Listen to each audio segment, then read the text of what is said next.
What's going on? This is No Bad Days. I'm Ryan. Welcome back to another episode. Just had another great weekend. It's Sunday night now, and I'm just getting ready to do a Sunday night meeting with a youth treatment center. This is pretty much routine for Sunday nights. So I'm just waiting on them to open up this meeting. So I figured I'd take this opportunity to share a little bit about what went on this week with you. Today is a very special day for me. It's a day that I take some time to do some reflection. It was 5 years ago today that I lost my good friend, Ben Wright. He is missed deeply. I was actually working for Ben at the time when he passed away, and you know, he tried to help me so much, and I'm so grateful for everything that he did. He was one of those friends that you know, just came from a place of love and support and just wanted to see me doing better. And I think about him a lot. He's been a big part of my recovery, actually, and I know he's watching over me. And I know through my recovery, you'll often hear people discuss, you know, higher powers and things like that. And for me, a big part of that in the beginning was just knowing that I'm not alone, and I've got some good cheerleaders up there rooting for me, whether it's Ben, other friends, or, you know, my family members. And you know, there's some comfort in that, but I wish Ben was here. I miss him dearly, and I know all our friends and family do as well. So I did some reflecting today, and you know, it's fun to look back, but it's also sad at the same time. But I try to look back at it so fondly, and you know, we had some great memories. It's crazy to think I live one street over from where Ben lived in high school. Like, I can see his backyard where we used to spend so much time hanging out, and it's one of those things. It feels nice to be close to where so many great memories were made. Another thing too is just kind of on that reflection aspect. I was thinking about, as I get a little bit older, these moments and things that will ignite memories, and whether it's a smell, a sound, and things like that, they seem to get stronger as time passes. I was just speaking with a friend about plans for this summer and getting back to Sauble Beach, and I had the chance to return to Sauble Beach last summer, and there was this moment where I got there, because I used to go there as a child, and it's been many years since I've been there, and there's this distinct smell that just brought back like this flood of feelings and emotions and memories and stuff like that. And I don't think I used to recognize those. Maybe I'm a little bit more aware now, but it's so neat to have that feeling to me, because it's like, it means those things had impacted me in a way that I wasn't even really aware. So yeah, just on a little note of reflection. So what did I get up to this weekend? This week, sorry. I had an awesome week. So crazy busy with work and things like that. Lots of exciting things happening with cars and parts for the cars and stuff like that, which some of you may or may not care about. You know, the hunt continues for the new project car. But on Wednesday night, sorry, maybe it's Thursday night, a good friend of mine, Roger, who is a counselor in the addictions world, is now an instructor at a college in Ottawa, asked me if I could speak for his class for future addictions counselors and social workers, which was an honor to be asked. I was able to do that, luckily, even though it was during work time. I have great employers in that sense that allow me to do things like this, and I had the opportunity to speak to his class. It was a great experience. I love doing questions and answer sessions with people. That's kind of where I get to kind of thrive, let's say. I've told my story so many different times that, you know, it's nice to tell it, but I really do like, well, not being challenged, but questioned. And I had some great questions from the class there. It was a great experience. I felt really good coming out of it. I'm going to throw in a couple of clips. I can't show any of the Q&A or anything like that because it's private, and I don't have the consent from any of the individuals. But I will show you a little bit here about just me sharing with the class and kind of how I share. So, you know, I've been in a lot of meetings. I've been around a lot of people. I've been around a lot of motivational speakers, coaches, things like that. And I find the biggest connection I have with anybody when they're in any aspect of life is when they share from the heart. I can see through the BS. I don't like scripted stuff. I don't like seeing a speaker that I've seen before and it's the exact same stuff like that. So when I share, and no different than this, it's kind of all over the board, because that's who I am as an individual. Like, none of this is scripted. I don't generally do retakes, things like that. Certain things I do. It's not always 100% one take, but Generally, I don't. And when I'm speaking and I'm on stage and stuff like that, there is no script. There is no retakes. There's no do-overs. I miss stuff. I watch things back if I record it, and I'm like, oh, I totally forgot about this aspect. Anyways, long story short, I'll throw in some clips here. I hope you enjoy that aspect of it. I'll catch up with you after that. I've got to get to my meeting now. Love meeting with these guys. This is a male youth treatment center, and I learned so much from these guys. It's amazing to think that at such a young age, they're taking these major steps in their lives to set themselves up for an amazing future. 37 it took me to get the help I needed. These kids at any age, and they're doing the hardest thing in the world, especially at that age. I couldn't even imagine it. So kudos to them.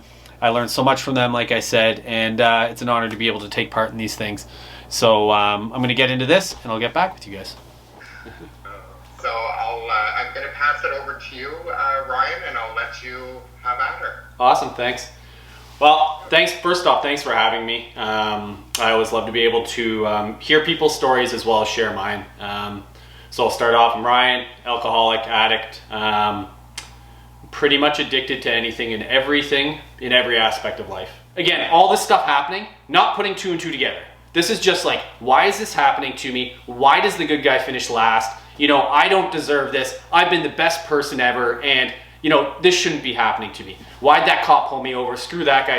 Everything, everything. But hey, Ryan, maybe life isn't going so well because there's a couple of factors here. Every scenario is playing out through my mind. I can't be caged. I can't be locked up. They can't help me. I'm smarter than them. Everything's playing out. Somehow get in the door. When I got in, they were checking me in, and they do an intake coordinator sheet. She's filling out the form. And she writes down this gentleman's name, Jerry, and that's who's going to be my core counselor, my lead counselor. And I don't know who these people are. And for some reason, she strokes that out and changes it to this gentleman named Ken. That, I still have that piece of paper. Another moment, changed my life. I built this bond with Ken, and Roger knows Ken, that forever changed my life. This was the first person that not only supported, but asked the hard questions and made me answer them. He didn't give me the answers. He didn't help me. He didn't give me handouts. He helped me discover the answers that only I had. And that was so pivotal in my recovery. So I was walking through the woods, and there's this branch that arched over this walkway. And I was walking, and as I walked under it, sun kind of shone down on me, and something said look back, and I looked back. My shadow was on one side of this big branch, and I was on the other, and I was like, I can either go back to all that and live in that shadow, or I can move forward and go towards this light. And that's what I did. So from that point on, I was like, there's something bigger than me. There's something greater than me. I finally started to understand what they meant by putting in the work. And I was like, okay, let's listen. Let's do this. Stop talking, Ryan. You don't know everything. Time to listen. And that's what I did, and I had to relearn who I was. Ultimately, at the end of the day, all that I knew about me was things I didn't like. I could tell you, I'm not this, I'm not that. I could tell everybody else who they were, but I didn't know who I was. So I had to start into this journey of, well, who's Ryan? And I just started to embrace everything. Because again, 20 years of not feeling, I didn't know what it meant. I didn't know what it meant to love. I didn't know what it meant to have some respect for people. Because I didn't love myself, and I did not have self-respect. What I did learn is that I'm not a shameful person. I am guilty of a lot of things, and I do try to make amends for all of those things as life goes on. But it's given me an opportunity to explore so many more avenues and start to live. Just finished up the meeting with the boys down at the youth treatment center. That was a good one. We had some great topics tonight. It's amazing how much wisdom these teenagers have, and how much insight and just amazing stuff they have to share and say.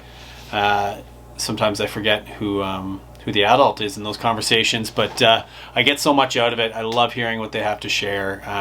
It inspires me, it challenges me, and it just makes me want to keep moving forward in the right direction. I know they have all very bright futures ahead of them. They may not feel like it right now, but they're in exactly where they're supposed to be. They're headed in the right direction, and I'm super proud of all of them. So back on kind of the topic of my talk with the college in Ottawa this week. Like I said, there was a great Q&A, and I love those opportunities to answer any questions because, like I've said before, I'm an open book. Anybody that ever has a question for me, I'll more than willingly answer to the best of my ability and honestly, of course. And one of the questions that came up was a person asked me, when I was young, if there was some things that I could have done differently to maybe lower the risk of me becoming an alcoholic or addict. It's an interesting one for me because, I have beliefs in regards to addictions and things like that. But ultimately, at the end of the day, alcoholism is recognized as a disease. And for whatever reason, I am an alcoholic. And I am very grateful to be at a position in my life that I am not searching for the answer why. I do not care why I'm an alcoholic or addict.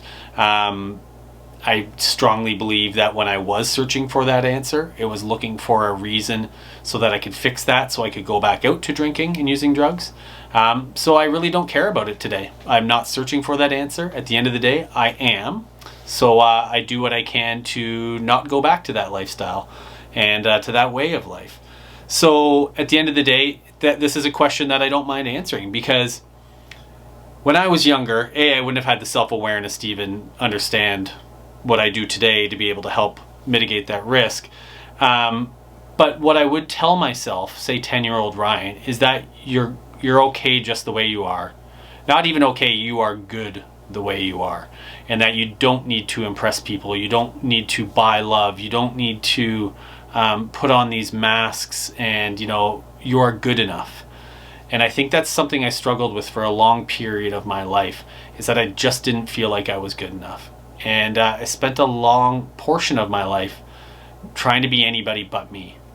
And that's what I would tell myself.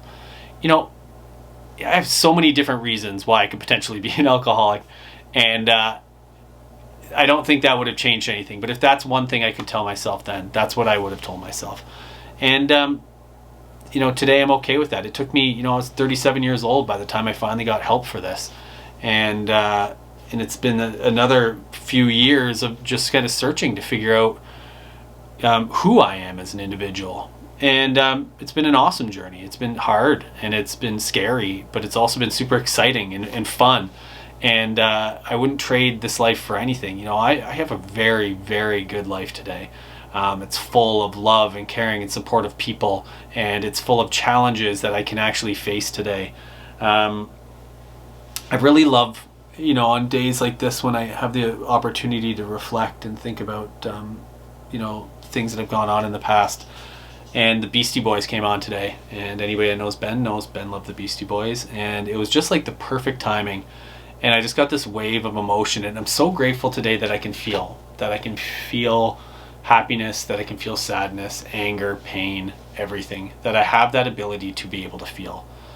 And it was this wave of emotions that came across me, but it was just nice because I knew again that he was there. Oh, Peanut's here too.